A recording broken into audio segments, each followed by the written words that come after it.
Jonathan Harker's Journal, continued. I awoke in my own bed. If it be that I had not dreamt, the Count must have carried me here. I tried to satisfy myself on the subject, but could not arrive at any unquestionable result. To be sure, there were certain small evidences, such as that my clothes were folded and laid by in a manner which was not my habit. My watch was still unwound, and I am rigorously accustomed to wind it the last thing before going to bed, and many such details. But these things are no proof, for they may have been evidences that my mind was not as usual, and, from some cause or another, I had certainly been much upset. I must watch for proof. Of one thing I am glad. If it was that the Count carried me here and undressed me, he must have been hurried in his task, for my pockets are intact. I am sure this diary would have been a mystery to him which he would not have brooked. He would have taken or destroyed it. As I look round this room, although it has been to me so full of fear, it is now a sort of sanctuary, for nothing can be more dreadful than those awful women who are, waiting to suck my blood. 18th of May. I have been down to look at that room again in daylight, for I must know the truth. When I got to the doorway at the top of the stairs, I found it closed. It had been so forcibly driven against the jamb that part of the woodwork was splintered. I could see that the bolt of the lock had not been shot, but the door is fastened from the inside. I fear it was no dream, and must act on this surmise. 19th of May. I am surely in the toils. Last night the Count asked me in the suavest tones to write 3 letters, one saying that my work here was nearly done, and that I should start for home within a few days. Another, that I was starting on the next morning from the time of the letter. And the third, that I had left the castle, and arrived at Bistritz. I would fain have rebelled, but felt that in the present state of things it would be madness to quarrel openly with the Count, whilst I am so absolutely in his power, and to refuse would be to excite his suspicion and to arouse his anger. He knows that I know too much, and that I must not live, lest I be dangerous to him. My only chance is to prolong my opportunities. Something may occur which will give me a chance to escape. I saw in his eyes something of that gathering wrath which was manifest when he hurled that fair woman from him.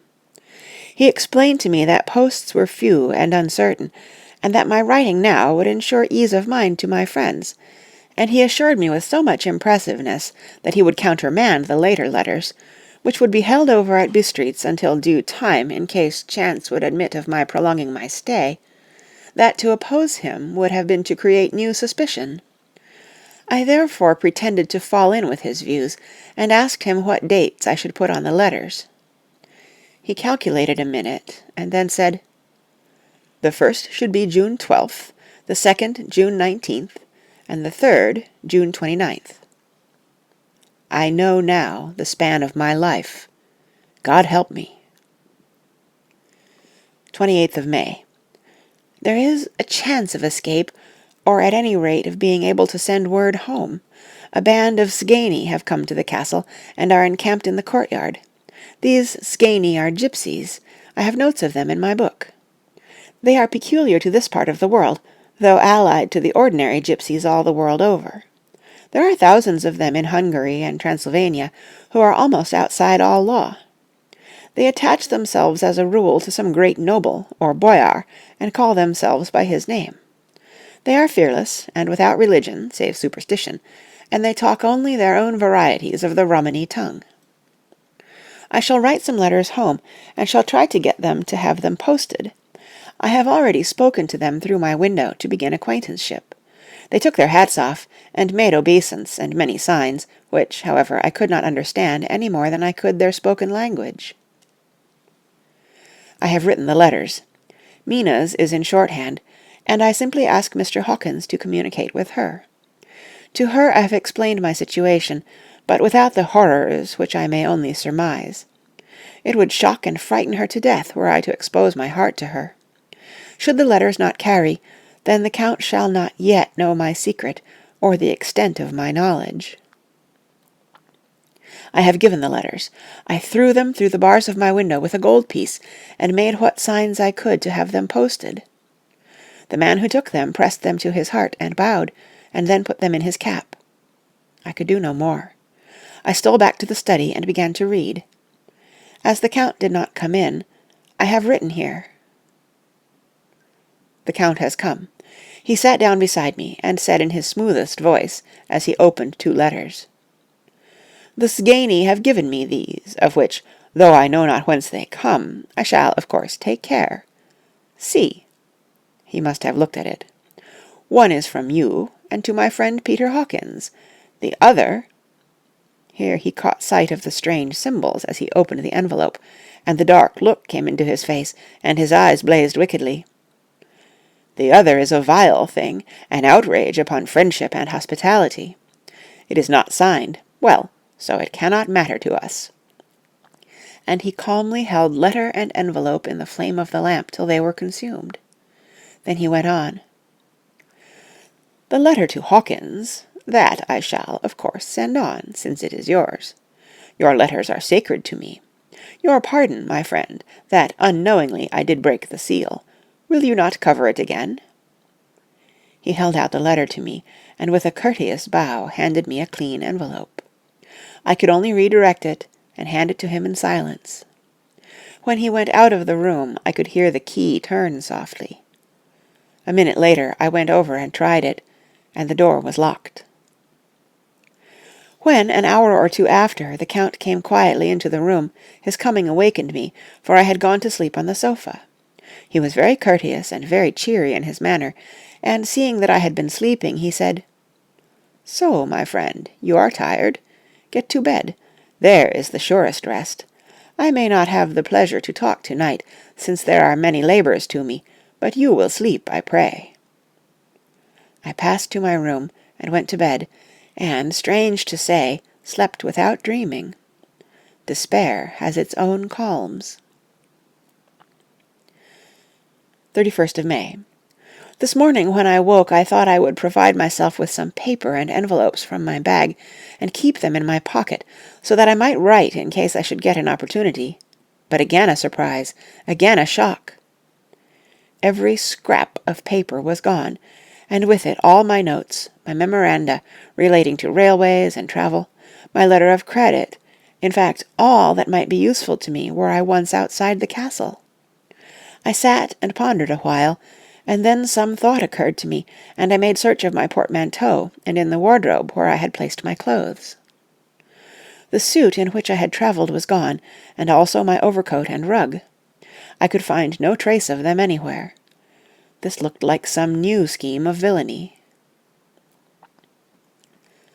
17th of June. This morning, as I was sitting on the edge of my bed, cudgelling my brains, I heard without a cracking of whips and pounding and scraping of horses' feet up the rocky path beyond the courtyard. With joy I hurried to the window, and saw drive into the yard 2 great lighter wagons, each drawn by 8 sturdy horses, and at the head of each pair a Slovak, with his wide hat, great nail-studded belt, dirty sheepskin, and high boots. They had also their long staves in hand.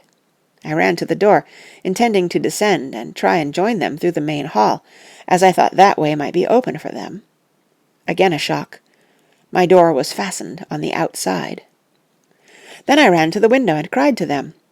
They looked up at me stupidly and pointed, but just then the hetman of the Sgeni came out, and seeing them, pointing to my window, said something at which they laughed. Henceforth no effort of mine, no piteous cry or agonized entreaty would make them even look at me. They resolutely turned away. The lighter wagons contained great square boxes with handles of thick rope. These were evidently empty by the ease with which the Slovaks handled them, and by their resonance as they were roughly moved. When they were all unloaded and packed in a great heap in one corner of the yard, the Slovaks were given some money by the Sgeni, and, spitting on it for luck, lazily went each to his horse's head. Shortly afterwards I heard the cracking of their whips die away in the distance. 24th of June, before morning. Last night the Count left me early and locked himself into his own room. As soon as I dared, I ran up the winding stair and looked out of the window which opened south. I thought I would watch for the Count, for there is something going on. The Sgaini are quartered somewhere in the castle, and are doing work of some kind.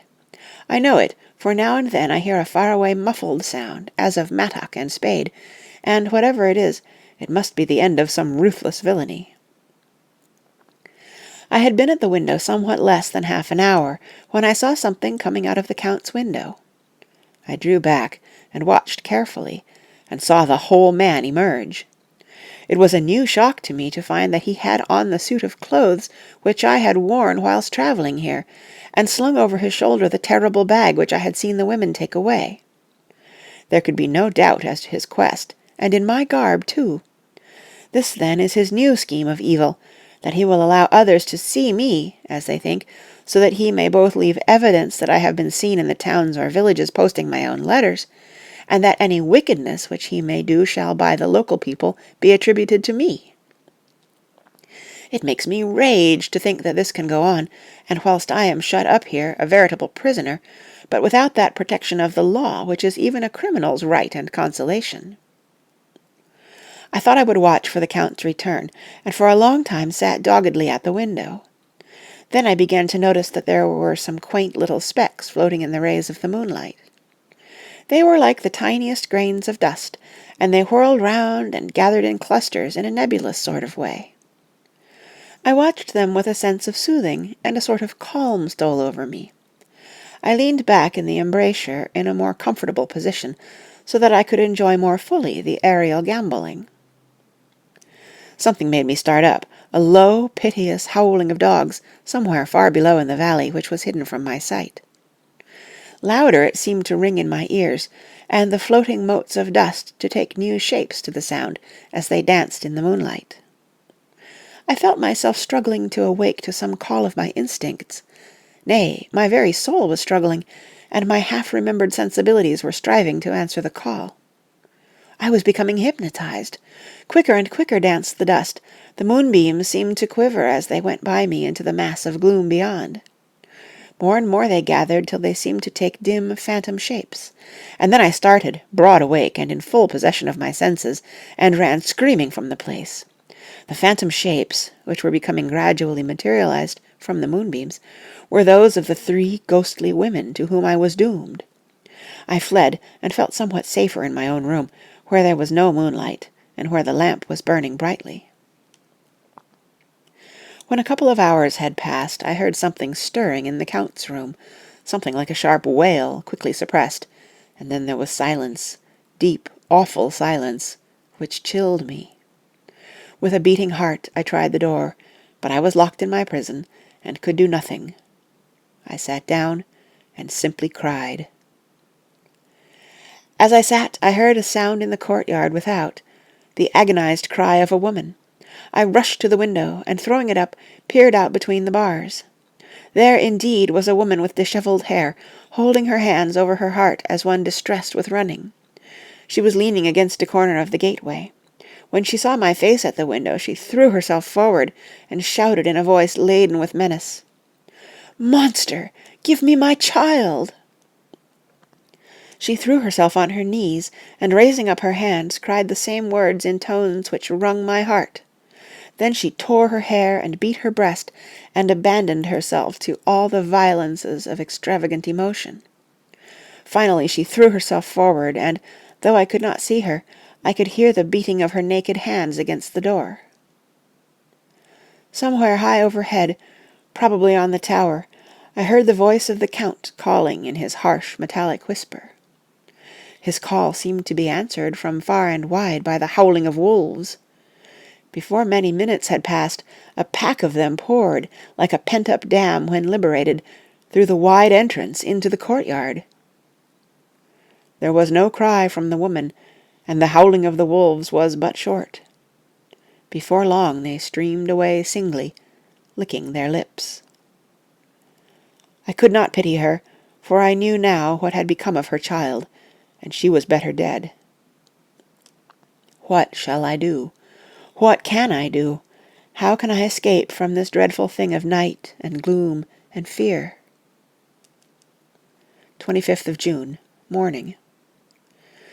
No man knows till he has suffered from the night how sweet and how dear to his heart and eye the morning can be.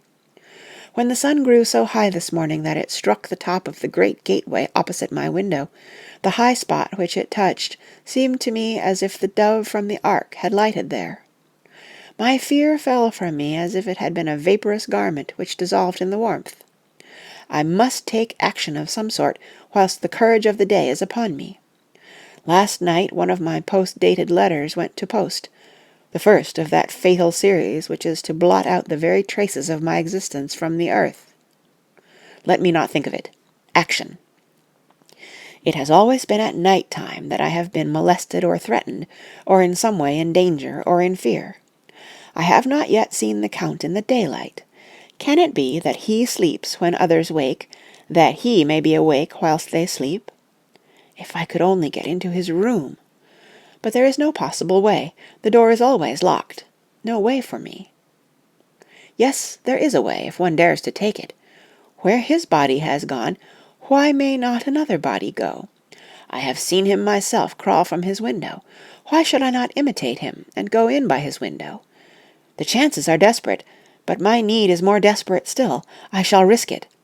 At the worst it can only be death, and a man's death is not a calf's, and the dreaded hereafter may still be open to me. God help me in my task. Good-bye, Mina, if I fail. Good-bye, my trusted friend and second father. Good-bye, all, and, last of all, Mina. Same day. Later. I have made the effort, and, God helping me, have come safely back to this room. I must put down every detail in order. I went whilst my courage was fresh straight to the window on the south side, and at once got outside on the narrow ledge of stone which runs around the building on this side. The stones are big and roughly cut, and the mortar has by process of time been washed away between them. I took off my boots and ventured out on the desperate way. I looked down once, so as to make sure that a sudden glimpse of the awful depth would not overcome me, but after that kept my eyes away from it. I knew pretty well the direction and distance of the Count's window, and made for it as well as I could, having regard to the opportunities available. I did not feel dizzy. I suppose I was too excited, and the time seemed ridiculously short till I found myself standing on the window-sill and trying to raise up the sash. I was filled with agitation, however, when I bent down and slid feet foremost in through the window.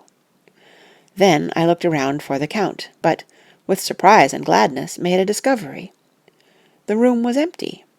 It was barely furnished with odd things which seemed to have never been used.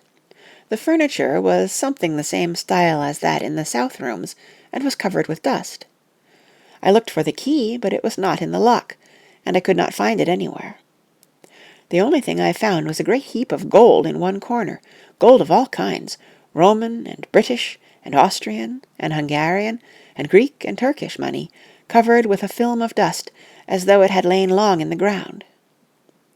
None of it that I noticed was less than 300 years old. There were also chains and ornaments, some jewelled, but all of them old and stained. At one corner of the room was a heavy door. I tried it, for, since I could not find the key of the room or the key of the outer door, which was the main subject of my search, I must make further examination, or all my efforts would be in vain. It was open and led through a stone passage to a circular stairway, which went steeply down. I descended, minding carefully where I went, for the stairs were dark, being only lit by loopholes in the heavy masonry. At the bottom there was a dark tunnel-like passage, through which came a deathly, sickly odour, the odour of old earth newly turned. As I went through the passage the smell grew closer and heavier. At last I pulled open a heavy door which stood ajar, and found myself in an old ruined chapel, which had evidently been used as a graveyard.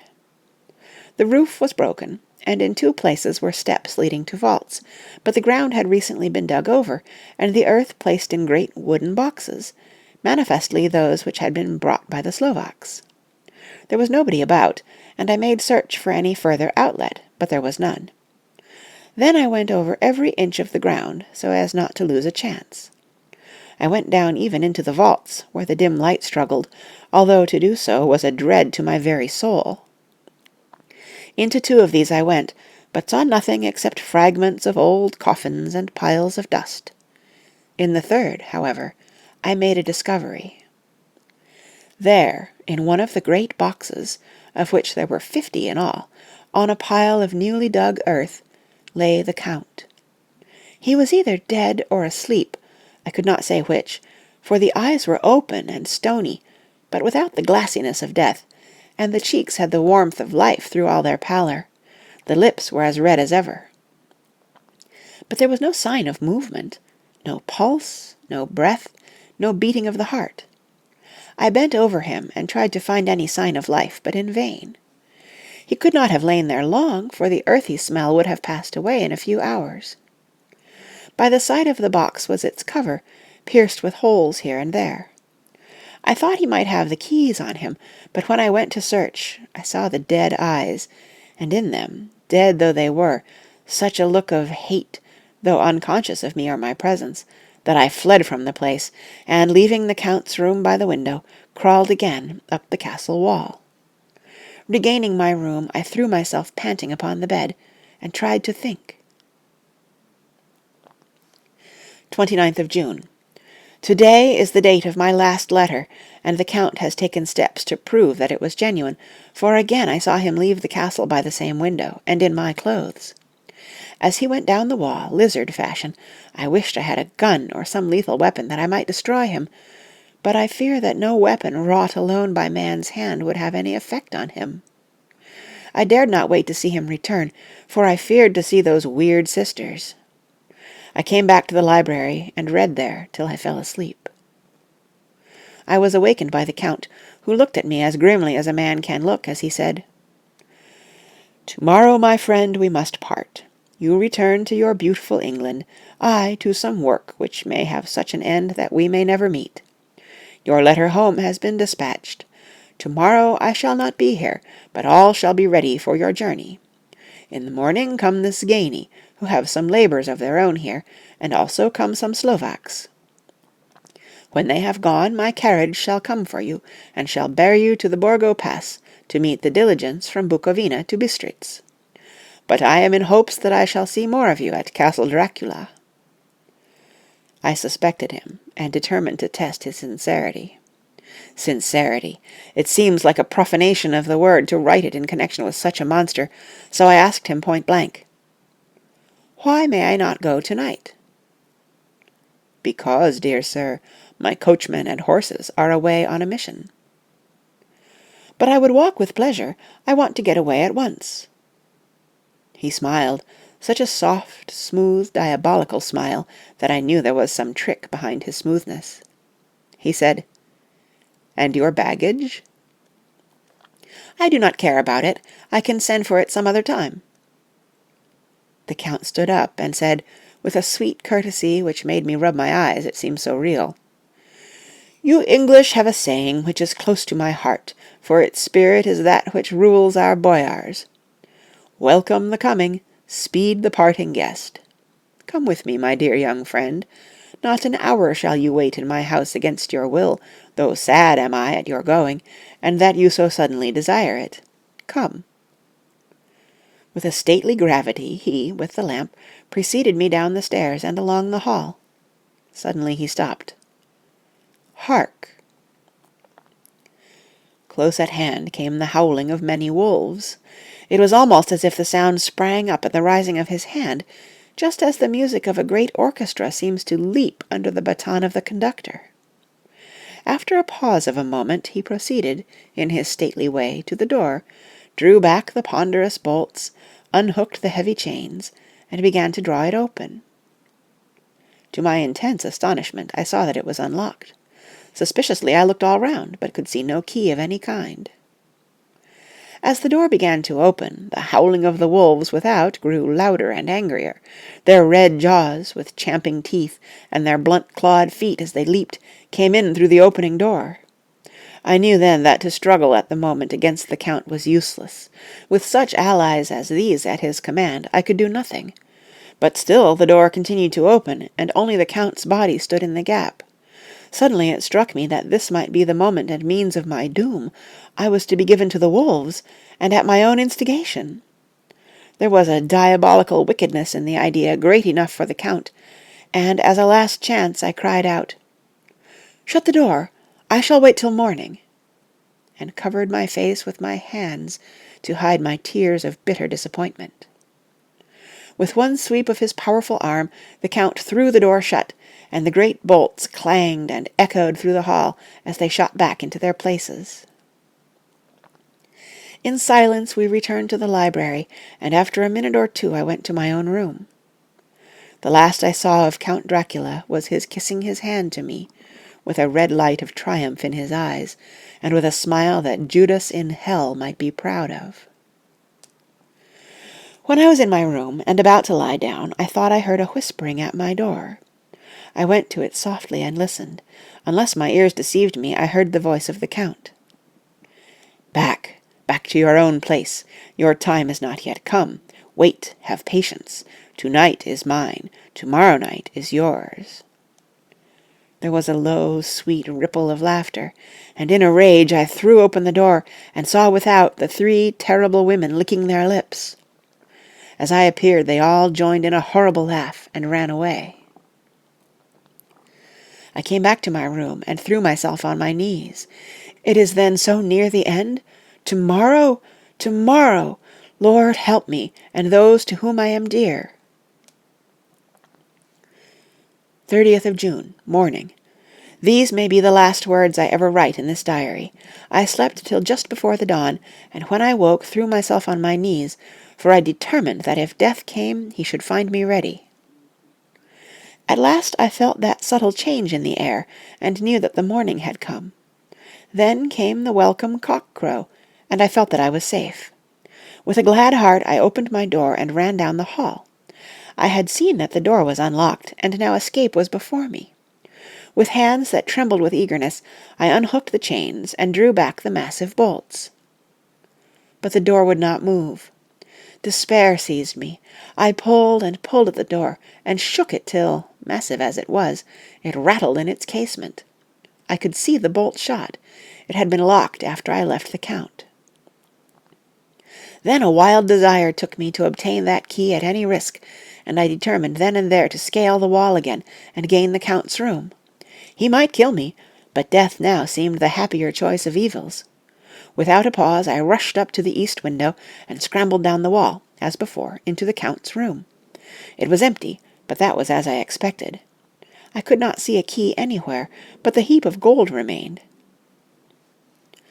I went through the door in the corner and down the winding stair and along the dark passage to the old chapel. I knew now well enough where to find the monster I sought. The great box was in the same place, close against the wall, but the lid was laid on it, not fastened down, but with the nails ready in their places to be hammered home. I knew I must reach the body for the key, so I raised the lid and laid it back against the wall, and then I saw something which filled my very soul with horror. There lay the Count, but looking as if his youth had been half renewed, for the white hair and mustache were changed to dark iron grey. The cheeks were fuller, and the white skin seemed ruby red underneath. The mouth was redder than ever, for on the lips were gouts of fresh blood, which trickled from the corners of the mouth and ran over the chin and neck. Even the deep burning eyes seemed set amongst swollen flesh, for the lids and pouches underneath were bloated. It seemed as if the whole awful creature were simply gorged with blood. He lay like a filthy leech, exhausted with his repletion. I shuddered as I bent over to touch him, and every sense in me revolted at the contact, but I had to search, or I was lost. The coming night might see my own body a banquet in a similar way to those horrid 3. I felt all over the body, but no sign could I find of the key. Then I stopped and looked at the Count. There was a mocking smile on the bloated face, which seemed to drive me mad. This was the being I was helping to transfer to London, where, perhaps for centuries to come, he might, amongst its teeming millions, satiate his lust for blood, and create a new and ever-widening circle of semi-demons to batten on the helpless. The very thought drove me mad. A terrible desire came upon me to rid the world of such a monster. There was no lethal weapon at hand, but I seized a shovel which the workmen had been using to fill the cases, and, lifting it high, struck, with the edge downward, at the hateful face. But as I did so, the head turned, and the eyes fell full upon me, with all their blaze of basilisk horror. The sight seemed to paralyze me, and the shovel turned in my hand and glanced from the face, merely making a deep gash above the forehead. The shovel fell from my hand across the box, and as I pulled it away, the flange of the blade caught the edge of the lid, which fell over again, and hid the horrid thing from my sight. The last glimpse I had was of the bloated face, blood-stained and fixed with a grin of malice which would have held its own in the nethermost hell. I thought and thought what should be my next move, but my brain seemed on fire, and I waited with a despairing feeling growing over me. As I waited, I heard in the distance a gypsy song, sung by merry voices coming closer, and through their song the rolling of heavy wheels and the cracking of whips. The Zgani and the Slovaks of whom the Count had spoken were coming. With a last look around, and at the box which contained the vile body, I ran from the place and gained the Count's room, determined to rush out at the moment the door should be opened. With strained ears I listened, and heard downstairs the grinding of the key in the great lock, and the falling back of the heavy door.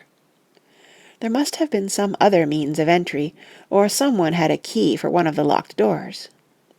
Then there came the sound of many feet tramping and dying away in some passage which sent up a clanging echo. I turned to run down again towards the vault, where I might find the new entrance, but at the moment there seemed to come a violent puff of wind, and the door to the winding stair blew to with a shock that sent the dust from the lintels flying. When I ran to push it open, I found that it was hopelessly fast. I was again a prisoner, and the net of doom was closing round me more closely. As I write, there is in the passage below a sound of many tramping feet, and the crash of weights being set down heavily, doubtless the boxes, with their freight of earth. There is a sound of hammering. It is the box being nailed down. Now I can hear the heavy feet tramping again along the hall, with many other idle feet coming behind them. The door is shut, and the chains rattle. There is a grinding of the key in the lock. I can hear the key withdraw. Then another door opens and shuts. I hear the creaking of lock and bolt. Hark! In the courtyard and down the rocky way the roll of heavy wheels, the crack of whips, and the chorus of the Zgani as they pass into the distance. I am alone in the castle with those awful women. Faugh! Mina is a woman, and there is naught in common. They are devils of the pit. I shall not remain alone with them. I shall try to scale the castle wall farther than I have yet attempted. I shall take some of the gold with me, lest I want it later. I may find a way from this dreadful place. And then away for home, away to the quickest and nearest train, away from this cursed spot, from this cursed land, where the devil and his children still walk with earthly feet. At least God's mercy is better than that of these monsters, and the precipice is steep and high. At its foot a man may sleep, as a man. Goodbye, all. Mina.